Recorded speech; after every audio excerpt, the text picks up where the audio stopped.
Right. First MLA తిరుగుబాటు start అయింది. ఎమ్మెల్యేల తిరుగుబాటు రేవంత్ రెడ్డి నేను మొదటే చెప్పిన, ఈయనెవరు రాజగోపాల్ రెడ్డి ఏదైనా పట్టుకుంటే వదిలిపెట్టాడు, మొండోడు అని చెప్పేసి. ఇప్పుడు ఆయన ఒక్కడు తిరుగుబాటు చేసిండు. ఆ ఒక్కడు కాస్త ఇప్పుడు 25 మందికి చేరారు. మొత్తము రేవంత్ రెడ్డి మీద 25 మంది ఎమ్మెల్యేలు తిరుగుబాటు చేస్తూ ఉన్నారు. ఇప్పుడు ఈ 10 మంది ఎమ్మెల్యేలు పార్టీ మారినటువంటి ఈ 10 మంది ఎమ్మెల్యేల పదవులు ఇప్పుడు సుప్రీంకోర్టు దాని మెడల కత్తి లెక్క వేలాడుతూ ఉన్నాయి. వీళ్ళ మెడల సుప్రీంకోర్టు తీర్పు కత్తి లెక్క వేలాడుతూ ఉంది. వాళ్ళ పదవులు ఉంటాయా పోతాయా అనేది చాలా తొందరలోనే తేలేటువంటి అవకాశం కూడా కనపడతా ఉంది.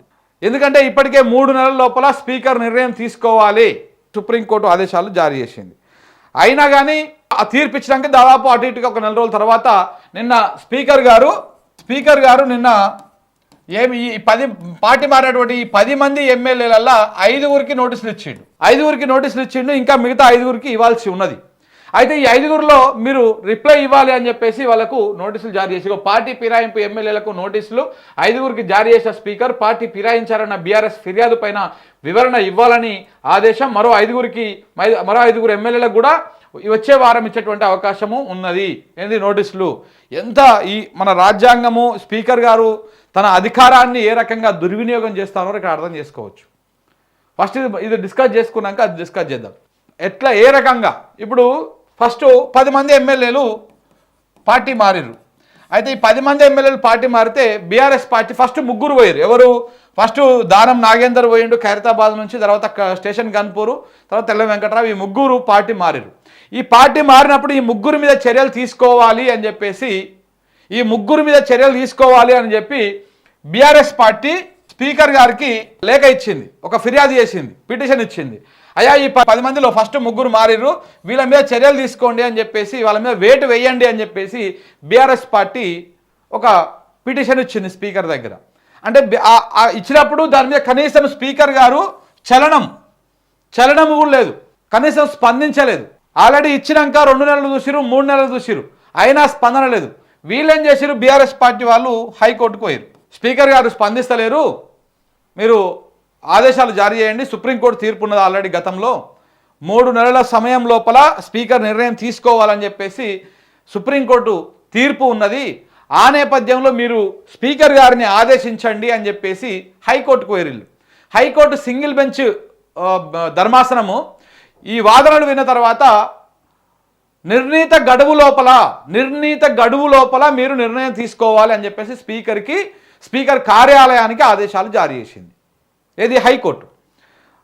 నిర్ణీత గడువు అన్నది 3 నెలల 2 నెలల సమయం చెప్పలేదు హైకోర్టు సింగిల్ బెంచ్ కూడా. అయితే ఆ హైకోర్టు సింగిల్ బెంచ్ తీర్పు మీద వీళ్ళు డివిజన్ బెంచ్కి పోయారు. Division bench high court single bench తీర్పును స్టే విధిస్తూ డివిజన్ బెంచ్ ఆదేశాలు జారీ చేసింది. ఆ డివిజన్ బెంచ్ ఇచ్చినటువంటి స్టే మీద మళ్ళీ బీఆర్ఎస్ పార్టీ సుప్రీంకోర్టుకు పోయింది. సుప్రీంకోర్టుకు పోతే సుప్రీంకోర్టులో సుదీర్ఘ వాదనలు జరిగినాయి. దాదాపు 6-7 నెలల పాటు సుదీర్ఘ వాదనలు జరిగినాయి. వాయిదాలు పడుతూ ఒక్కొక్కరి వాదనలు వింటూ, స్పీకర్ తరఫు వాదనలు, పార్టీలు మారినటువంటి 10 మంది ఎమ్మెల్యే తరఫు వాదనలు, చాలామంది వాదనలు వినుకుంటూ ప్రభుత్వము పెద్ద లాయర్లను పెట్టింది. ఒక్కొక్క హియరింగ్కి అటెండ్ అయితే ₹1,00,00,000 ఫీజు తీసుకున్నటువంటి లాయర్లను ప్రభుత్వం ప్రజల సొమ్ముతోటి ఫీజు కట్టి అక్కడ పెట్టడం జరిగింది.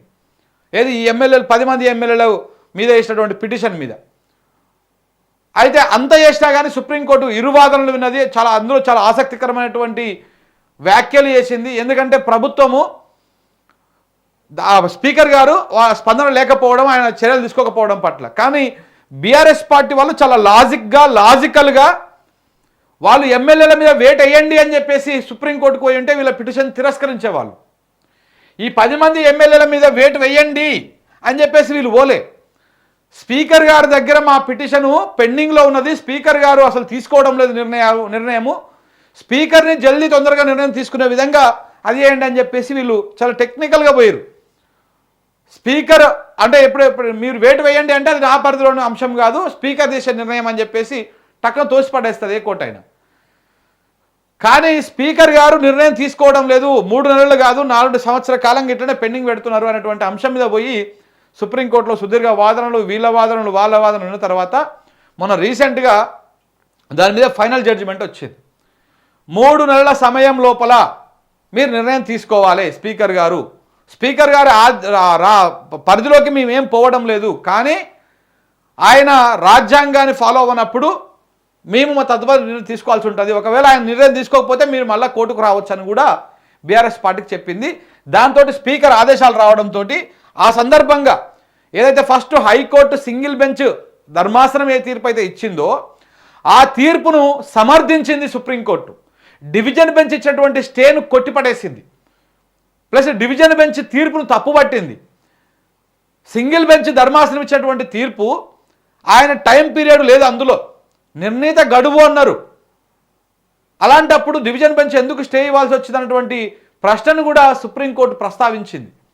సో కాబట్టి ఇక్కడ చాలా ఆసక్తికరమైనటువంటి వాదనలు. ఒకవేళ కనుక ఈ తీర్పు వస్తే ఇది ఒక మైల్ స్టోన్ తీర్పు అవుతుందని చెప్పేసి మొదటి నుంచి మనలాంటి వాళ్ళు చాలామంది చెప్తానే ఉన్నారు. కొంతమంది న్యాయవాదులు, కొంతమంది ఆ న్యాయస్థానంలో ఉన్నటువంటి నిపుణులు కూడా చెప్తున్నటువంటి మాట అది, సీనియర్ లాయర్లు కూడా. సేమ్ అలాగనే ఇప్పుడు కనుక ఈ 10 మంది ఎమ్మెల్యేల మీద వేట్ వేయాల్సిందన్నటువంటి విధంగా మొన్న సుప్రీంకోర్టు అది నిర్ణయం తీసుకోండి అని చెప్పేసి స్పీకర్ గారికి ఆదేశించింది. సో దాంతో స్పీకర్ ఏం చేసిండు, ఫస్ట్ 5గురికి ఇప్పుడు నోటీసులు జారీ చేసిండు. మొత్తం 10 మంది ఎమ్మెల్యేలు పార్టీ మారారు కదా, దాంట్లో 5గురికి నోటీసులు జారీ చేసిండు. ఈ 5గురికి తర్వాత ఇంకొక 5గురికి ఇస్తారంట. ఇప్పుడు ఏం చేయాలి స్పీకర్ గారు? ఆ స్పీకర్ గారు ఏ బేస్ చేసుకొని నోటీసులు జారీ చేసిర్రు? అప్పుడు స్టార్టింగ్లో బీఆర్ఎస్ పార్టీ ఇచ్చింది చూసిరా పిటిషను, ఆ పిటిషన్ మీద ఇప్పుడు రెస్పాండ్ అయ్యిండు. అంటే స్పీకర్ గారు ఆ పిటిషన్ మీద రెస్పాండ్ కావడం కోసము BRS party high court single bench పోయింది, హైకోర్టు డివిజన్ బెంచ్ పోయింది, హైకోర్టు అక్కడ డివిజన్ బెంచ్ స్టే ఇస్తే అక్కడ సుప్రీంకోర్టు పోయింది, సుప్రీంకోర్టులో సుదీర్ఘంగా కొట్లాట చేసి చివరకు సుప్రీంకోర్టులో కేసు గెలిచి స్పీకర్కి ఆదేశాలు జారీ చేయించింది. అప్పుడు స్పీకర్ గారికి చలనం వచ్చింది. అంత దుర్వినియోగం చేస్తూ ఉన్నారు స్పీకర్ గారు. ఆయన రాజ్యాంగం, ఇప్పుడు ఆయనకు ఒక రాజ్యాంగం ఇచ్చినటువంటి పవర్ ఏంటంటే ఆయన ఈ ఎమ్మెల్యేల వేటు విషయంలో ఆయననే సుప్రీం, ఆయన నిర్ణయం తీసుకోవాలి. కానీ అంత పవర్ ఉన్నా కానీ అధికార పార్టీకి అనుకూలంగా ఆయన సైలెంట్గా ఉన్నట్టుగా చాలా స్పష్టంగా అర్థమవుతా ఉన్నది. ఇన్ని రోజులు జాప్యం ఎందుకు చేసినంటే ఆ పిటిషన్ మీద ఈ నోటీసులు ఎప్పుడు ఇవ్వాలి? బీఆర్ఎస్ పార్టీ పిటిషన్ ఇచ్చినటువంటి కరెక్ట్ 3 నెలల సమయం లోపల వాళ్ళకు నోటీసులు ఇవ్వాలి. సరే వాళ్ళు ఏ రకమైనటువంటి సమాధానం ఇస్తారు, ఎట్లు ఇస్తారు, దాన్ని బట్టి నిర్ణయం తీసుకోకపోతే అప్పుడు వీళ్ళు కోర్టులను ఆశ్రయిస్తారు. కానీ ఆయన నోటీస్ ఇవ్వడానికే ఈ బీఆర్ఎస్ పార్టీ ఇంత న్యాయ పోరాటం చేయాల్సి వచ్చిందనమాట. మరి ఇప్పుడు నోటీసులు ఇచ్చారు, వాళ్ళ రియాక్షన్ ఎలా ఉంటుంది? వాళ్ళ మీద వేటు పడుతుందా? ఒకవేళ కనుక వేటు పడింది అనుకో, ఇక భవిష్యత్తులో ఎవరు కూడా పార్టీలు మారాలి అంటే కొంత భయం ఉంటుంది వీళ్ళకి. ఇంకొకటి చట్ట సవరణ మన తెచ్చిర్రు, మన బీజేపీ కేంద్ర ప్రభుత్వము ఒక చట్టం తీసుకొచ్చింది. ఏం తీసుకొచ్చింది? 30 రోజుల పాటు ఒక రాజకీయ నాయకుడు జైల్లో ఉంటే ఆయన పదవి ఆటోమేటికల్గా పోతుంది అని చెప్పేసి.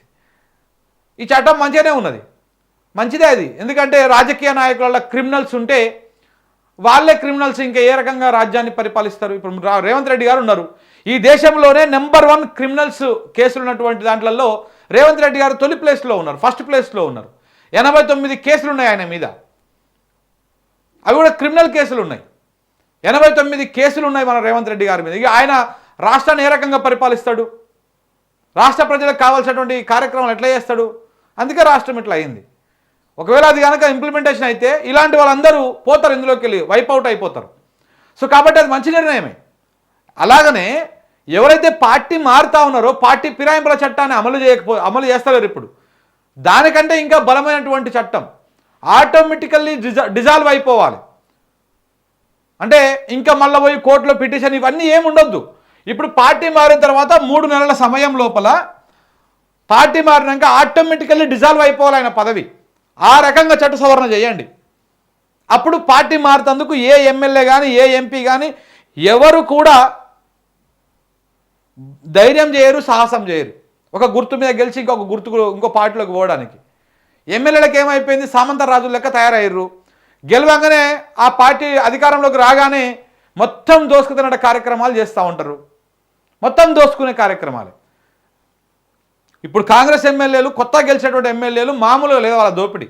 ఇసుక దోపిడీ, మట్టి దోపిడీ, సహజ వనరుల దోపిడీ, ఇసుక దోపిడీ అన్నీ ఏ రకంగా దోసుకోవచ్చో ఆ రకంగా వసూళ్ల కార్యక్రమాలు, దందాల కార్యక్రమాలు.